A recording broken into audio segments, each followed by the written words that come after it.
A todos, cumprimentar todo o pessoal da direção da Academia Brasileira de Formação e Pesquisa, na pessoa do Gilmar, e agradecer essa oportunidade de estar aqui para lhes falar um pouquinho sobre essa questão do recurso extraordinário. Só uma correção no meu currículo: eu jamais fui procurador no estado de Mato Grosso, embora pudesse ter sido para a honra minha, mas toda a minha vida se fez em Brasília. Eu fui procurador da República em Brasília, acho que 84, 85, depois a vida seguiu e atuei como procurador em processos que envolvia Mato Grosso, mas em Brasília. E a minha atuação, fundamentalmente, como procurador da República, se deu já no Supremo Tribunal Federal.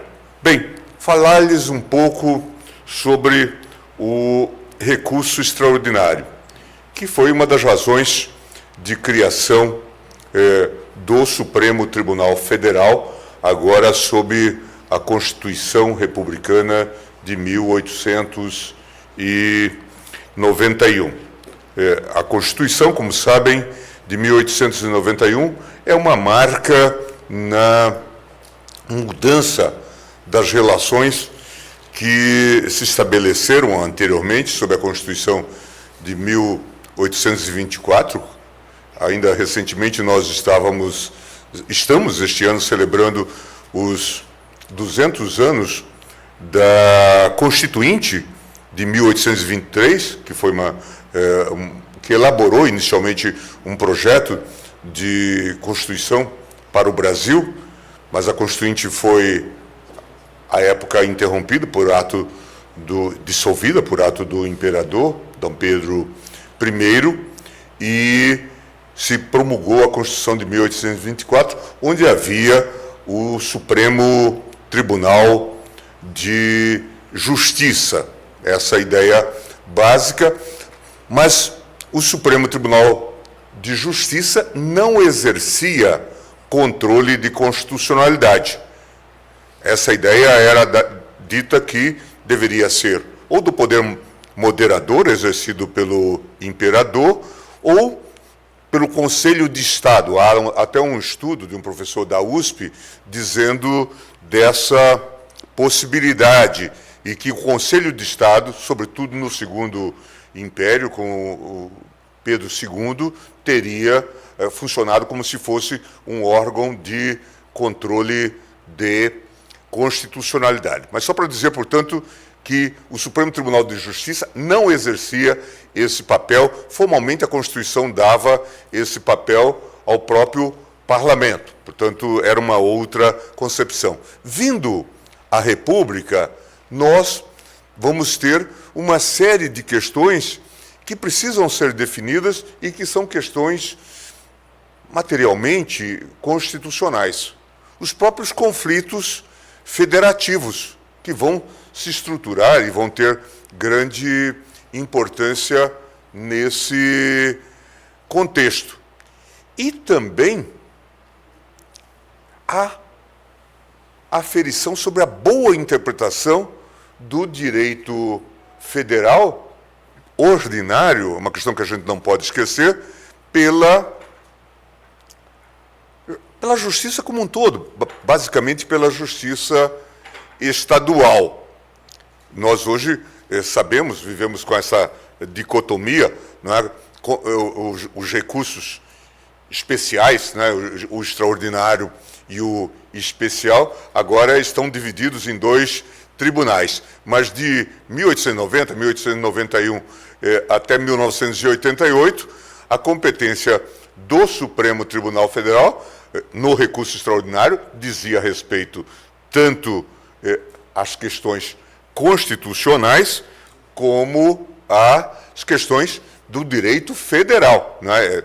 Tanto é que a gente se acostumou a falar da crise de processos no Supremo. E quando a gente usava a expressão crise, logo, se a gente tivesse hoje um corretor, né, no celular, ou falando assim, apareceria logo crise do recurso extraordinário, porque era a grande matriz, né, o grande fenômeno em termos de numerologia. Embora naquele passado mais remoto, é claro que a gente trabalhava com máquinas de escrever que precisavam da nossa própria energia, né, para destacar e coisas do tipo. Tínhamos muita dificuldade de fazer repetição de processos, tudo isso que hoje nós temos imensa vantagem, e o Brasil aderiu fortemente a esse processo tecnológico, processo virtual e coisas do tipo, mas no passado nós não tínhamos isso. Então, se falava, o Supremo recebeu 2.000 processos, ou 2.000 recursos extraordinários, já era um escândalo naquele momento. E isso envolvia tanto as questões constitucionais quanto as questões legais. Claro que também, naquele período, nós tivemos inúmeros processos que vieram pela porta do habeas corpus, que também é um instrumento muito importante na nossa tradição, e a falta de um modelo de defesa dos direitos fundamentais, o texto de 1891, na sua primeira versão, porque ele vai ser alterado em 1926, em relação ao habeas corpus, dizia que cabia habeas corpus toda vez que houvesse lesão por parte do poder público a um direito subjetivo. Então, em princípio, o habeas corpus era um remédio para todos os males. E o grande e digno Rui Barbosa levou muitas questões ao Supremo Tribunal Federal que nada tinha a ver com questões de liberdade de locomoção ou questão do processo penal. E o Supremo se viu às voltas com esses casos. E tem coisas bastante curiosas sobre isso. O segundo governo da República, que é também o general, o Marechal de Ferro, assim chamado, Floriano Peixoto, dizem, há coisas escritas aí no livro, por exemplo, da professora Leda Boechat Rodrigues, em que ele teria conversado diante de um impasse que se colocava, presos. As pessoas que estavam presos políticos, chamavam naquele momento, Floriano disse, vocês acham que o Supremo vai conceder esse habeas corpus? Teria perguntado a algum assessor, ou a um grupo de assessores. Eles, pois é, tendencialmente fala-se que o Supremo vai conceder esse habeas corpus. E o Floriano teria dito, momentos de bastante emoção, né? Vocês podem imaginar. Floriano teria dito, se o Supremo conceder, se o juízo do Supremo conceder esse habeas corpus, eu não sei quem vai lhes conceder habeas corpus, porque dele também necessitarão. Porque, portanto, ele imaginava que os ministros, ou então jocosos, os ministros poderiam ser presos. Portanto, eram momentos bastante emocionantes, vocês podem ver na compreensão daquele contexto. E por isso o tribunal também foi adaptando a jurisprudência do habeas corpus, criando-se até mesmo a doutrina brasileira do habeas corpus, dizendo mais ou menos o seguinte, em princípio o habeas corpus não pode ser tão amplo como está desenhado no texto constitucional. Toda vez, porém, que subjacente a um direito invocado estiver envolvida a liberdade de locomoção, cabe habeas corpus, disse o Supremo. Então, o tribunal desenvolveu essa matização e o habeas corpus passou a ser utilizado nesse âmbito desde 1909, 1910 até 1926, quando se altera a redação do texto constitucional em relação ao habeas corpus e manda-se que a matéria ligada à liberdade de locomoção, estritamente liberdade de locomoção, ficasse no habeas corpus. O mais não deveria estar, portanto, protegido por habeas corpus. Isso altera-se em 26. Mas os senhores vão me perguntar, então como era a doutrina brasileira do habeas corpus? Era o seguinte, se alguém viesse aqui, imaginemos que nós saíssemos daqui de onde estamos, rumo a uma igreja, em procissão. Estamos, portanto, exercendo a liberdade religiosa. E viesse alguém para impedir. Um grupo de policiais dissesse, não prossigam. O Supremo, naquele contexto, diria, cabe habeas corpus. Porque, para exercer a liberdade religiosa, nós temos que exercer a liberdade de locomoção. Se quiséssemos daqui sair para o aeroporto para fazer um protesto e fôssemos impedidos, ou liberdade de reunião a céu aberto, e tivéssemos um impedimento, também o Supremo diria, cabe habeas corpus, porque subjacente ao direito à liberdade de reunião está a liberdade de locomoção. Não é para exercer esse direito. Então, o tribunal fez uma visão abrangente que se encerra em 1926.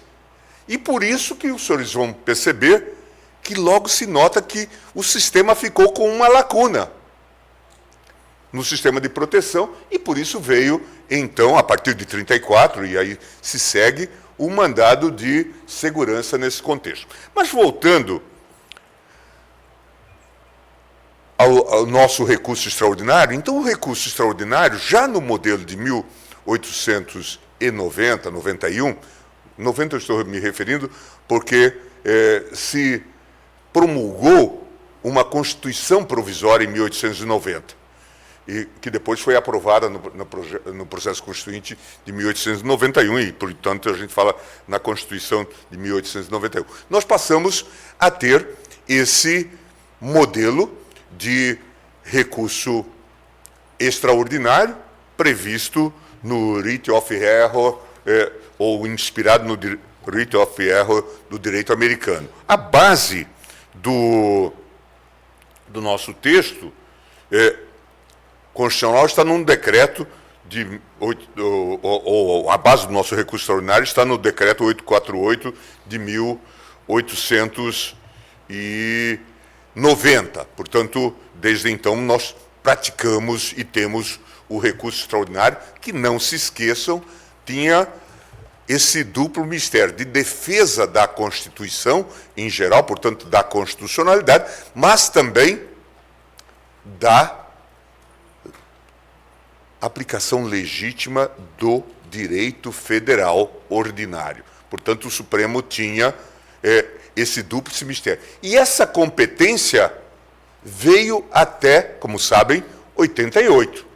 Portanto, as várias constituições que trataram do tema, trataram do recurso extraordinário, tanto na feição de recurso para a questão constitucional, e aí é um dado interessante, os senhores verão que a redação que nós encontramos hoje no artigo 102, inciso 3, a linha A, é decisão judicial que contrarie a Constituição.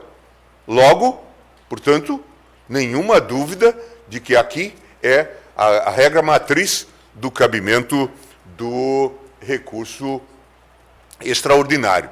No fundo, eu nunca vi isso escrito de maneira clara, mas, no fundo, o grande controle de constitucionalidade que nós temos é o controle de constitucionalidade das decisões judiciais, estabelecidas a partir da regra do recurso extraordinário. E, claro, também no RE, decisões que eventualmente declarassem a inconstitucionalidade, por exemplo, do direito federal. Então se levava ao Supremo, não é, para fazer esse tipo de aferição. O Tribunal de Piso, como a gente vê hoje falando, né, julgou bem ao dizer que a lei federal é inconstitucional, então recorre-se ao Supremo para o RE. É claro que esse instrumento seria o grande instrumento de controle de constitucionalidade numa época, e alguns aprendizados nós fomos fazendo.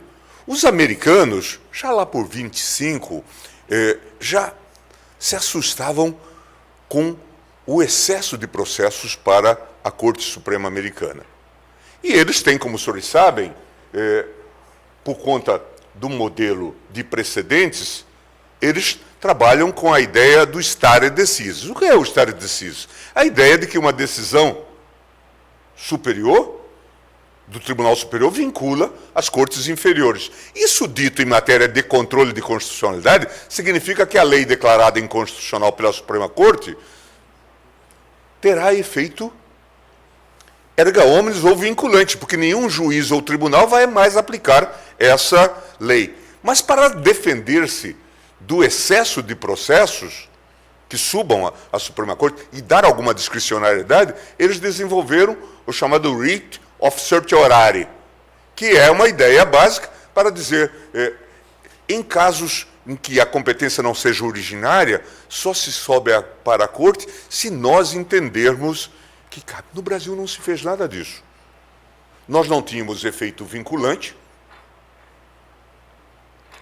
e não tínhamos seleção de processo. Por isso também um instituto importante que a gente tem que perceber, que até hoje a gente discute, agora estamos encerrando um pouco esse debate, que é a chamada eficácia da decisão que declara a inconstitucionalidade. Em 1934, e essa é uma Constituição importante para olhar várias reformas que se fizeram no Brasil, certamente corrigendas até o modelo de 1891, a Constituição de 1934 traz a chamada fórmula do Senado, que significa o quê? Se o Supremo declarar inconstitucional uma lei, e só se podia declarar inconstitucional uma lei no controle incidental, o Supremo comunica ao Senado que suspenderá a execução da lei. Vários autores escreveram que a suspensão do Senado era o nosso stare decisis. Era a tentativa de mimetizar o stare decisis, que nós não tínhamos, né? Nós somos do direito romano-germânico, enquanto o modelo americano é o modelo do common law, né? E adotava, portanto, a força vinculante dos precedentes. Passados alguns anos, já, ainda hoje, eu me lembrava um pouco disto, nessa sequência, já agora nos anos 60, o Supremo já se via às voltas com uma massa significativa de processos de repetição, muitos deles. Nós já entrávamos um pouco nessa esfera de sociedade de massas e não nos esqueçamos. Estávamos diante de questões constitucionais e questões do direito federal ordinário, não é? No recurso extraordinário. Entramos nessa fase e julgávamos isso. Então, se começa a discutir, e isso graças ao gênio do vice-presidente do Supremo de então, que já em 69 seria aposentado compulsoriamente, Vitor Nunes Leal, ele trabalhava muito com a ideia do direito americano. Inclusive, salvo engano, teve até um assessor americano, um advogado americano que morava no Brasil, e ele, então, buscava discussões para poder racionalizar um pouco e evitar aquela crise numérica que assustava o tribunal. E Vitor Nunes, então, introduz a ideia no Brasil, e o Supremo adota mudança no seu regimento, a ideia da súmula. A súmula da jurisprudência do Supremo. Significava dizer, se o Supremo tiver julgado mais de uma vez casos diversos no mesmo sentido, isto pode ser traduzido numa tábula, numa fórmula, e, em princípio, os outros tribunais deveriam seguir. Não era súmula vinculante, como sabem, que só vem com a emenda constitucional 45, mas súmula da jurisprudência do Supremo Tribunal Federal. Até uma história que eu não vi escrita, mas vi contada, que no dia em que o Vitor Nunes foi cassado, já agora pela junta militar, aposentado compulsoriamente, ele, Hermes Lima, Evandro Lins e Silva, ele estava recebendo em sua casa, lá na 313, que é o prédio onde moravam os ministros do Supremo, ele estava recebendo um representante da Xerox. Entusiasmado que ele estava para poder cuidar dos processos repetitivos, né? Esse drama que já existia à época. Então a Xerox seria uma grande revolução, você poder copiar e dizer, é o mesmo caso. E ele conversava com esse representante da Xerox, mas ele sabia que corriam notícias de que ele poderia ser cassado. Eu, já em tempos mais recentes, acompanhei alguns casos de cassação em Brasília. E a gente antes sabia os nomes, né?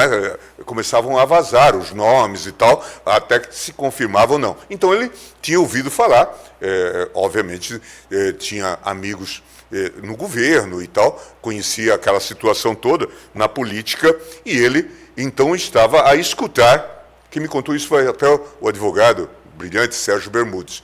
Ele estava a escutar a Voz do Brasil, a rádio ligada, e aí ficou esperando essa notícia. E conversava com esse representante da Xerox, que estava animado de ter um contrato com o Supremo Tribunal Federal. Até que veio a notícia de que ele estava aposentado. Veio a notícia na Voz do Brasil. E aí ele disse, então, para esse representante da Xerox, que a conversa já não poderia mais prosseguir, porque ele já não tinha mais funções. E ele teria feito isso com grande fleuma, com grande calma, porque já esperava aquela situação, era um homem experiente também na vida política, e parece que, segundo narra Sérgio Bermudes, o representante da Xerox é que se pôs a chorar, chocado com tudo aquilo que estava a ocorrer. Mas, para vocês verem como que a gente tinha problemas com o recurso extraordinário, com os processos repetitivos. Vem a Constituição de 88. Eu estou fazendo um pulo numa informação. Na Constituição de 67 e 69, portanto, com a emenda constitucional número 1 de 69, dá-se poder ao Supremo para regular o processo no seu âmbito, portanto, ele passa a ter, o regimento passa a ter força de lei, e aí se introduz a possibilidade de o tribunal regular a admissibilidade. E o tribunal regula, então, disciplina a admissibilidade, introduzindo, ou isso estava já na Constituição e é passado para o regimento interno, a ideia da arguição de relevância nos termos que fosse fixado na legislação. Portanto, no que dissesse respeito a recursos relativos ao direito ordinário federal, não à questão constitucional, mas ao direito ordinário federal, caberia arguição de relevância. Portanto, o arguente, o requerente, o recorrente, teria que justificar a relevância nos casos que estivessem estabelecidos no regimento. E esse julgamento se dava de forma secreta. Esse julgamento da preliminar, da arguição de relevância. Então, era um julgamento fechado só sobre isso. Admite-se ou não admite-se o recurso. Portanto, é relevante ou não a questão do direito federal ordinário. Claro que era um momento autoritário, era um momento complicado da vida nacional e todos deblateravam em relação a esse modelo fechado. Julgamento secreto. Os americanos também faziam isso. O certiorário é fechado. Só que era um outro tipo de ambiente. E aqui nós passamos a fazer dessa forma. Tanto é que, se vocês olharem o texto de 88, vocês vão ver claras respostas a isso. Encerra com julgamentos em ambiente fechado. né? Os julgamentos têm que ser todos públicos. Acaba com a arguição de relevância. E isso vai ter um efeito enorme. Por quê? Bom, se o Supremo não julga a questão do direito federal ordinário, porque está submetido à repercussão geral e acha que não tem capacidade de desenvolver isto, então vamos tirar essa competência do Supremo. É um pouco nessa leva que surge a ideia do STJ, com base na transformação que se almejava do antigo Tribunal Federal de Recursos em STJ, e, portanto, se concebe essa fórmula. E, naquele momento, o STJ, filho pródigo dessa relação que se estabelece, jurava, e veja, não vieram condicionalidades nem condicionamentos, que não teria nenhuma daquelas marcas da jurisprudência defensiva. E no seu regimento interno, inicialmente, também não foram estabelecidas restrições. Nós vamos julgar tudo de uma maneira muito tranquila. Em alemão tem uma expressão que diz que quando a gente faz promessas, às vezes utópicas, que não... E depois a gente... ou que contradizem a realidade, a gente está fazendo o que se chama um Sonntagsrede, um discurso de domingo. A gente fala uma coisa e no domingo, né, promessa de nunca mais engordar, de não comer ou não beber e coisas do tipo, ou outras cositas más. Mas na segunda, na terça, na quarta, na quinta, na sexta e no sábado a gente obra de outra maneira. Naquele momento, o STJ e os futuros integrantes do STJ diziam, olha, vai ser tudo tranquilo, agora nós vamos assumir a competência do Supremo no que diz respeito ao direito legal federal, né, o direito federal ordinário, e vamos resolver tudo. E o Supremo vai cuidar só de questão constitucional. Só a questão constitucional é essa Constituição imensa que nós temos. E isso, então, aparece, tem um texto do ministro Moreira Alves, e ele era muito negativista em relação à Constituição de 88. Ele diz que essa separação não foi boa e nós vamos ter crise lá no STJ e cá no Supremo. Lá eles não vão dar conta da lei federal. Eu não sei quantas leis federais nós temos, mas a gente pode falar, devemos ter alguma coisa como 10 mil leis federais. E se a gente considerar aí decretos e outros, não é? Mais ou menos isso, não é? Imagine o que é, não é? Ter controvérsia, não que 10 mil leis vão ser contestadas, mas veja que é uma tarefa enorme. E é uma tarefa enorme também para o Supremo, né, aferir a constitucionalidade das leis e discutir, bom lembrar sempre isto, discutir se uma dada interpretação de qualquer tribunal é constitucional ou não.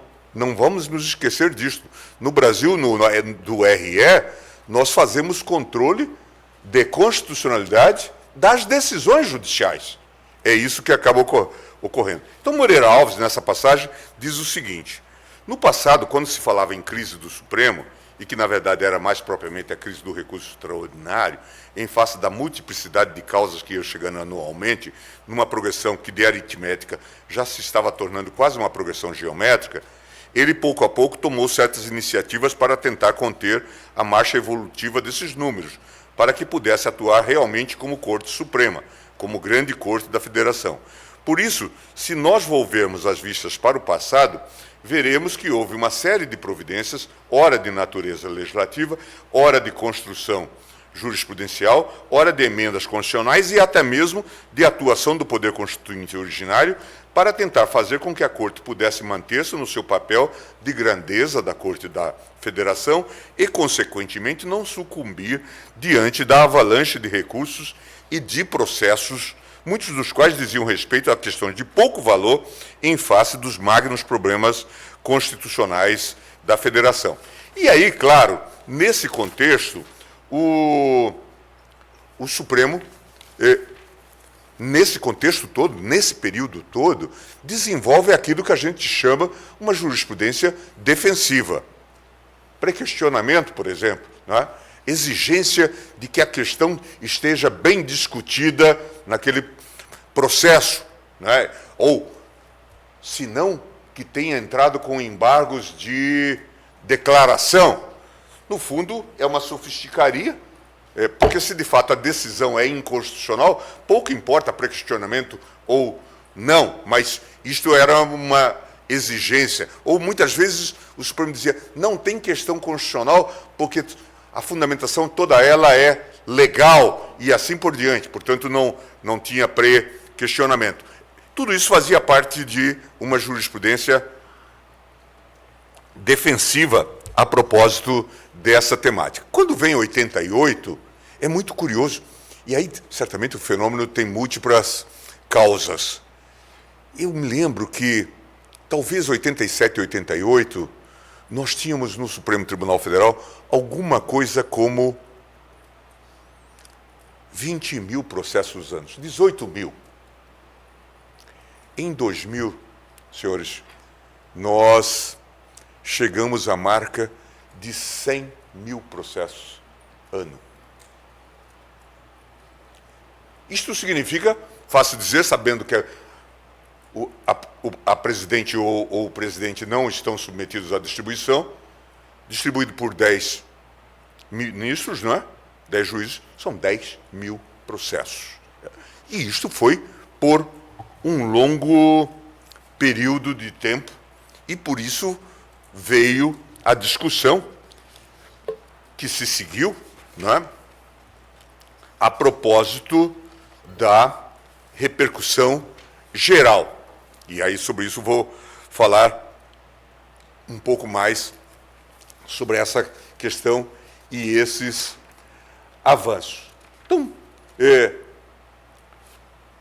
o tribunal não tinha outra alternativa, já naquele período anterior, a não ser adotar uma jurisprudência defensiva, ser severo na admissibilidade do recurso extraordinário.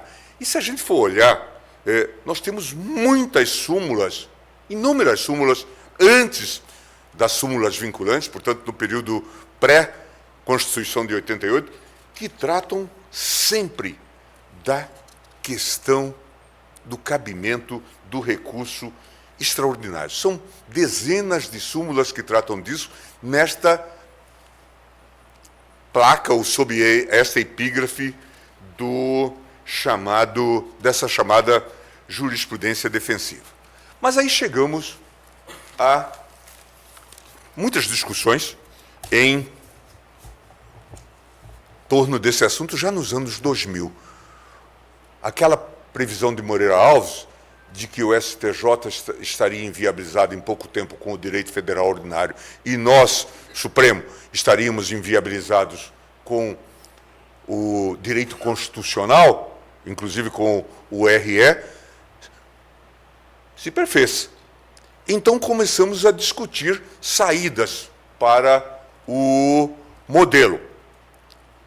E uma das saídas, essa reforma, a matriz e a emenda constitucional 45 de 2004, foi voltar a olhar aquele modelo da arguição de relevância.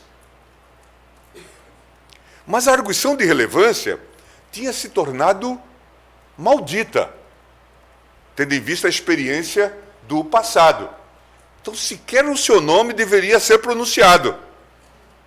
Por isso, buscou-se essa outra expressão, repercussão geral, né?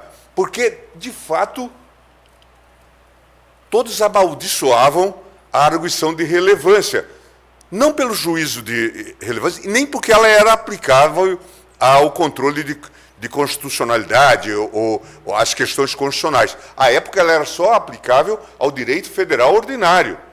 Não obstante, o entendimento de que se tratava de um procedimento autoritário, inclusive em que o tribunal se fechava para julgar secretamente se havia ou não relevância, isto provocou uma rejeição enorme do Instituto.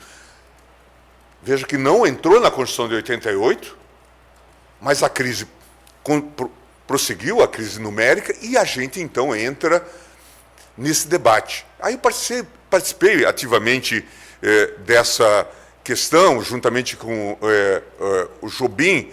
Nós já tínhamos trabalhado um pouco isso na revisão constitucional, depois tentamos fazer em várias reformas, mas,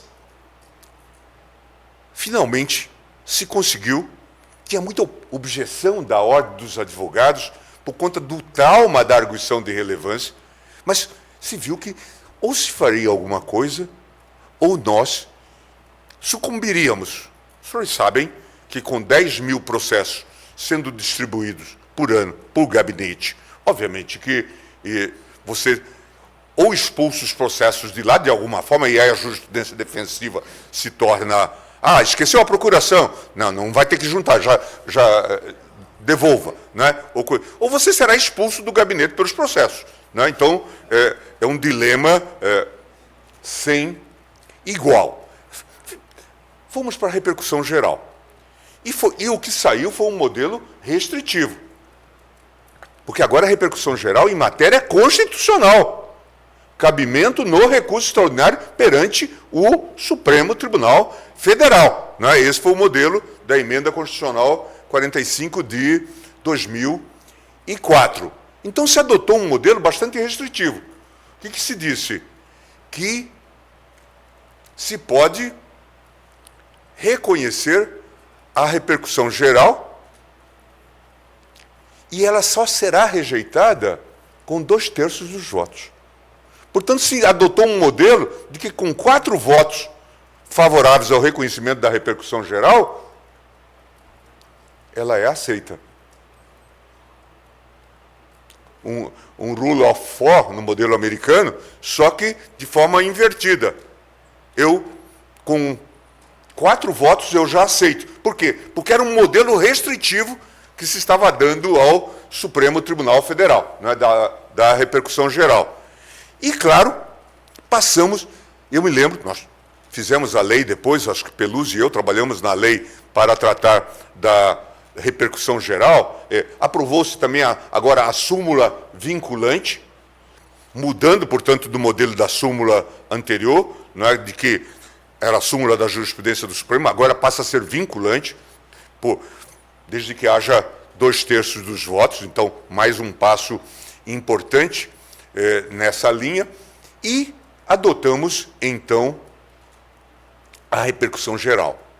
Inicialmente tivemos muitas inseguranças, por exemplo, inseguranças procedimentais, que depois a vida, a tecnologia, resolveu. Quando nós fizemos a lei, nós imaginávamos que íamos ter que fazer uma sessão plenária para reconhecer a repercussão geral ou não. Se precisamos de 8 votos, chegamos até a escrever impropriamente que poderíamos decidir na turma a repercussão geral, se houvesse 4 votos, porque a turma tem 5, não é? Só que depois vimos que não dava certo. A repercussão geral teria que ser julgada pelo plenário. Agora, levar a repercussão geral para discutir no plenário seria um problema. Não resolveria a questão. E foi aí, na gestão da ministra Ellen, eu acho que em 2007, que nós começamos a discutir o processo eletrônico. Aplicar a lei do processo eletrônico no âmbito do Supremo, fazendo testes. E foi nessa conversa, um dia até caminhando entre o prédio principal, o plenário e os gabinetes, acho que Peluso e eu, que veio o ovo de Colombo. Dissemos, bom, se estamos introduzindo o processo virtual, assim chamado hoje, né? O processo eletrônico no âmbito Por que a gente não testa, para a repercussão geral, esse procedimento? E passamos a adotar esse modelo que está em vigor hoje. Não é? Se qualquer um de nós recebe um RE e entende que tem ou não tem repercussão geral, coloca no plenário virtual, correm aqueles 20 dias e, no final, o próprio computador faz o balanço. Não é? Se tiver 8 votos rejeitando, acabou. Não é? O recurso não será admitido. Se tiver pelo menos 4 votos favoráveis, vida segue, né? E nós vamos propor isso. Então, passamos a ter esse elemento de repercussão geral e passamos a aplicá-lo. E com isso, com certeza, diminuímos bastante essa numerologia catastrófica. Pelo menos passamos a ter uma perspectiva de julgar os REs num tempo razoável. De qualquer forma, acumulamos muito, tendo em vista, inclusive, esse modelo restritivo. Temos, como vocês sabem, certamente, e aqui vai ter gente que daqui a pouco levanta o dedo para dizer eu tenho um processo que nunca foi julgado, etc., embora a repercussão geral esteja admitida, e certamente, não é? Porque nós passamos a admitir mais casos de repercussão geral do que temos capacidade de julgar. E, claro, se vocês acompanham os julgamentos no plenário, agora mesmo estamos discutindo esse processo criminal relativo ao ex-presidente Fernando Collor de Mello, e estamos aí várias sessões tratando dessa matéria, que poderíamos estar dedicados a temas aí, por exemplo, de recurso extraordinário com repercussão geral, que ganhou, que deu, ou que fez uma transformação do recurso extraordinário entre nós. Já no passado, sob a Constituição anterior, alguns colegas nossos, bastante visionários, que me pertencem entre eles, ele dizia que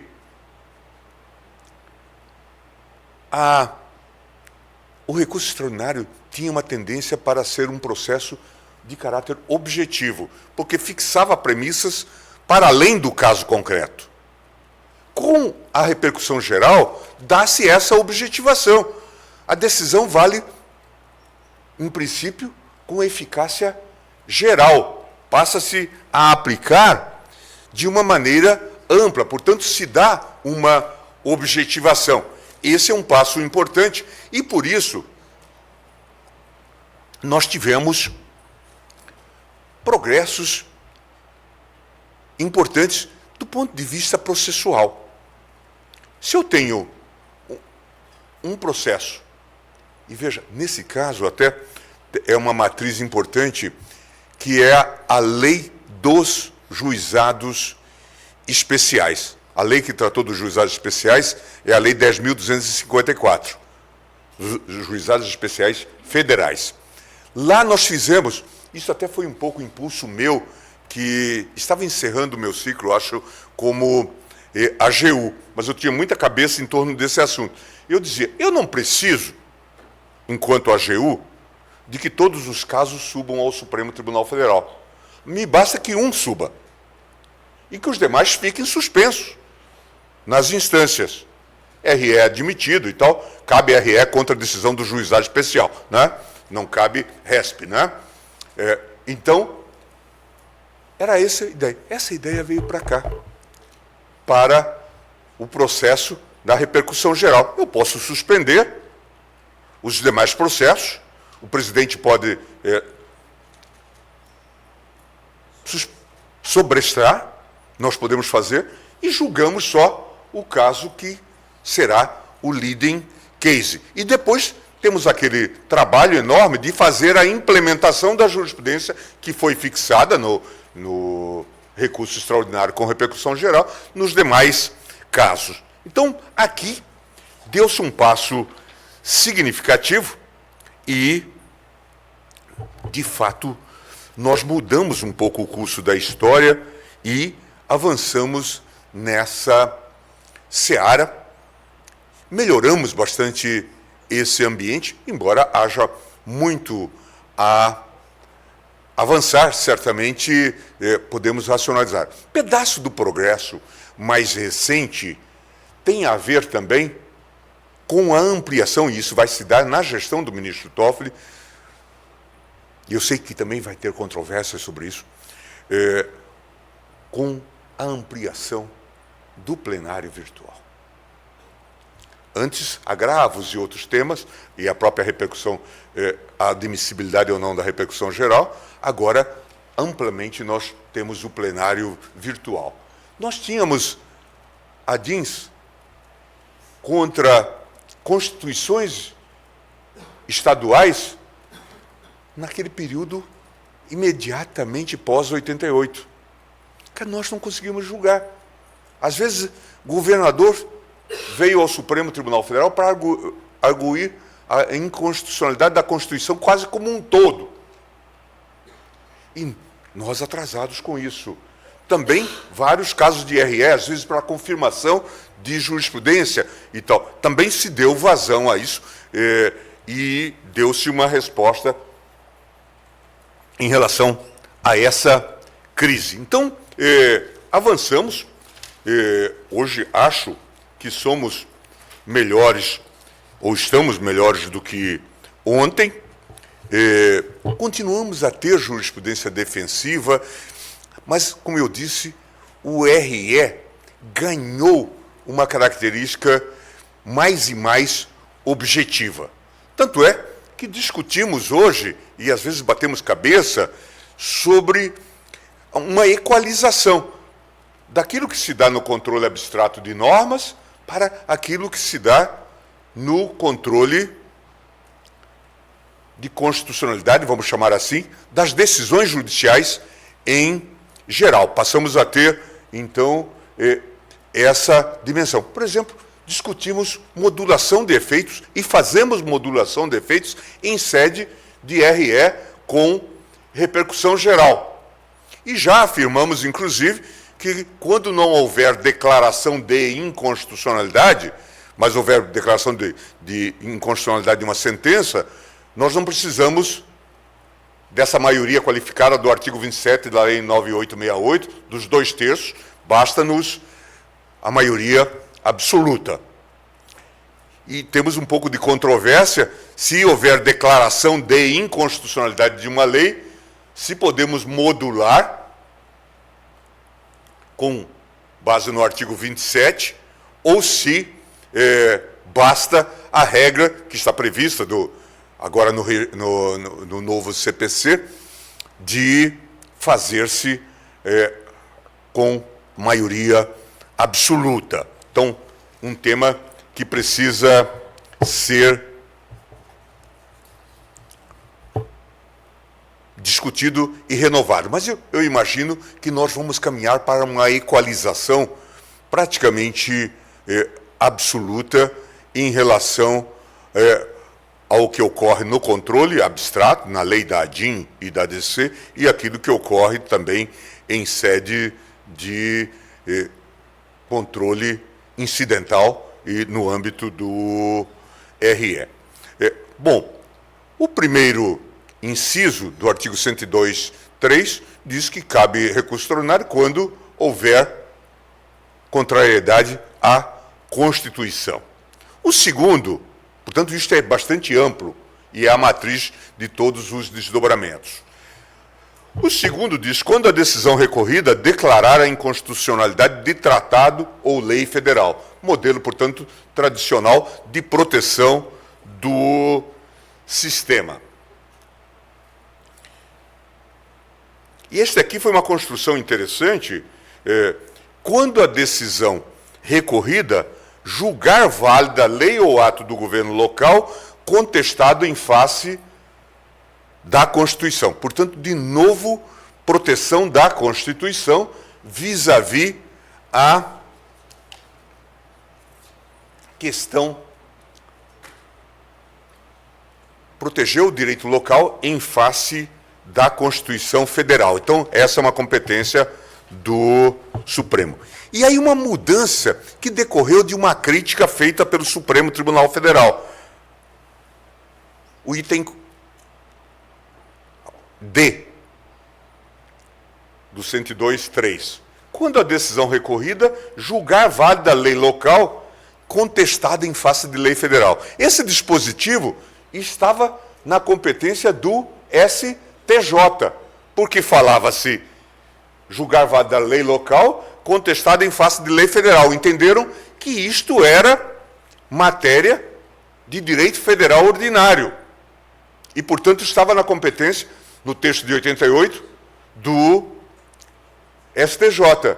E aí o Supremo começou a criticar isso, dizendo, só se contesta lei local em face de lei federal numa disputa de competência, questão constitucional. Portanto, é uma questão constitucional e, por isso, na reforma feita da Emenda Constitucional 45 de 2004, essa temática foi alterada. Ampliou-se, portanto, o rol de cabimento do recurso extraordinário com essas questões. E a repercussão geral, hoje, tem, de fato, essa dimensão que leva o RE para uma característica objetiva. Ah, alguém desiste do recurso extraordinário. Quem recorreu? Substitui-se. Prossegue-se no julgamento. Nenhum problema, portanto, em relação a isso, entendendo-se que é um processo de feição objetiva. E nós fomos avançando em relação a isso. Já fiz a anotação sobre o recurso extraordinário contra a decisão de juizados especiais federais, que eu acho relevante estudar, até porque, se nós formos perceber, isso se dá com a Lei 10.259, de 2001, mas ela é um pouco a matriz de todo esse processo que nós fizemos a posteriori, depois que adotamos o modelo da repercussão geral, e certamente serve de matriz também para o STJ, agora nos chamados processos de caráter repetitivo, e certamente agora que também o STJ, aí é uma ironia daquela abordagem lá do Moreira Alves, né? O STJ também foi buscar a sua emenda constitucional para tratar do tema, né, aplicar a ideia da arguição de relevância ou da repercussão geral no seu âmbito, também para o direito federal ordinário em emenda recente que se viu. De modo que nós temos aí uma evolução bastante interessante nesse contexto. Temos que continuar avançando nessa ideia. Nós temos um modelo que é bastante complexo, não falei aqui especificamente, mas a gente produziu um modelo misto de controle de constitucionalidade, que consorcia a matriz americana do sistema incidental com um modelo de perfil concentrado, né, de índole europeia. E avançamos muito nessa sistemática, né, com a ADIM, com a ADC, com ação direta por omissão, a DPF, e também com o recurso extraordinário com repercussão geral, afora outros instrumentos que estão previstos no texto constitucional. Portanto, produzimos um modelo bastante interessante e avançamos muito no modelo de perfil concentrado e avançamos também numa certa concentração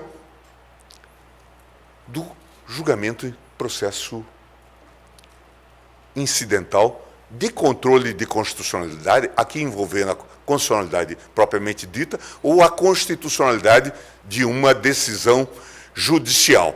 E até resolvemos recentemente, neste misto, um compósito que fizemos, resolvemos inclusive uma questão que eu já fiz referência aqui, que era a questão da eficácia da decisão, tendo em vista a necessidade ou não de mandar para o Senado. Há muito tempo, vocês sabem, aqueles que me leem, que eu sustento que, sob a Constituição de 88, já não faz sentido esperar uma decisão do Senado. Nós devemos comunicar ao Senado apenas o dispositivo que está agora no artigo 52.10 da Constituição de 88, para que o Senado, de alguma forma, publique no Diário Oficial, no Diário do Congresso, aquela aquele entendimento do Supremo. Mas a eficácia da decisão do Supremo não depende disso. Recentemente, o Supremo, acho que afirmou esse entendimento e reconhece que, na repercussão geral, a decisão, portanto, quando declara a inconstitucionalidade de uma lei, já é dotada de eficácia geral. Acho, e por isso, inclusive, admite também a modulação de efeitos nesse caso. Acho que, de alguma forma, estamos caminhando nesse sentido. Há melhorias que se podem fazer nesse contexto, até mesmo de usar a ADPF com caráter incidental, puxar processos que estão em instâncias ordinárias e trazer para o Supremo para julgar a questão constitucional, o que levaria talvez a um improvement, a um desenvolvimento desse modelo. Mas eu queria fazer um pouco esse panorama e não perder o contexto matriz, que é de que nós temos um modelo de controle de constitucionalidade, talvez um dos mais ricos do mundo, em termos de institutos, e que conjuga essa matriz inicialmente americana com essa ampla vestimenta de coisas que fizemos, mimetizando o modelo concentrado ou europeu.